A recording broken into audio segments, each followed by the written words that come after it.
మహాలయ పక్షాలు ఎందుకు వచ్చాయో చెప్తారు ఈ పితృతిథులు. పితృతిథులు రావడానికి కారణంగా ఏమంటారంటే, కర్ణుడు శరీరం విడిచిపెట్టిన తరువాత స్వర్గలోకానికి వెళ్ళాడు. మరి యుద్ధంలో కదా మరణించాడు, స్వర్గానికి వెళ్ళాడు. తీరా స్వర్గానికి వెళ్ళిన తర్వాత ఆయన బంగారం ఉంది, వెండి ఉంది, కిరీటాలు ఉన్నాయి, ముత్యాలు ఉన్నాయి, పగడాలు ఉన్నాయి, వజ్రాలు ఉన్నాయి, అన్నీ ఉన్నాయి, అన్నం నీళ్లు లేవు. ఆయన అన్నాడు, అదేమిటి అవి రెండు ఎందుకు లేవు అన్నాడు. నువ్వు అవి ఎప్పుడూ ఇవ్వలేదు ఎవరికి, కాబట్టి లేవన్నాడు. ఇవి ఇచ్చావు, ఉన్నాయి అనంతంగా. అంటే ఆయన అన్నాడు, నాకు చెయ్యడానికి ఎవడు లేడు.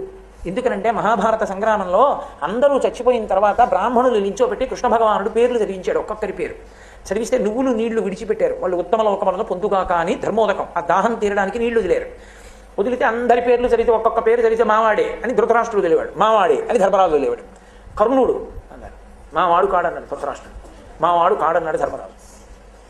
నువ్వులు నీళ్ళకి నోచుకోని వాడు కర్ణుడు. అప్పుడు ఉండలేకపోయింది ఇంకా కుంతీదేవి, ఏడుస్తూ వచ్చి నిజం చెప్పింది.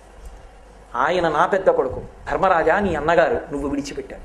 ఆయన అన్నాడు, ఎంత తప్పు చేయించావమ్మా, పెద్దవాణ్ణి పడగొట్టించి సింహాసనం నాకు ఇప్పించావు. ఆడదాని నోట రహస్యం దాగడం వల్ల ఇంత ఉపద్రవం జరిగింది కాబట్టి ఆడదాని నోట నువ్వు గింజ నానినంతసేపు నిజము నిలబడకుండుగాక అన్నారు. కాబట్టి నువ్వులు నీళ్ళకి నోచుకోలేదు కర్ణుడు. ఆయన అన్నాడు, మహానుభావుడు, నేను కిందకెళ్ళి ఉపకారం చేసుకుని వస్తాను, నాకు కొద్దిగా సమయం ఇమ్మన్నాడు. ఆయన యొక్క దానగుణాన్ని చూసి అనుగ్రహించాడంటారు ధర్మరాజు గారు.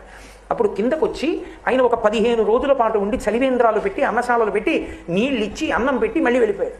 వెళ్ళిపోయినప్పుడు యమధర్మరాజు గారు నువ్వు ఇచ్చావు కాబట్టి ఇప్పుడు నీకు ఇస్తున్నాను అన్నాడు. అంటే ఆయన అన్నాడు, చేసుకోకుండా వెళ్ళిపోయిన వాడిని నేనే కాదు, చాలామంది ఉన్నారు ఈ లోకంలో, వాళ్ళందరూ కూడా వెళ్ళిపోయిన తర్వాత బాధపడాలిగా. అందుకని ఒక్క ఉపకారం చేయి.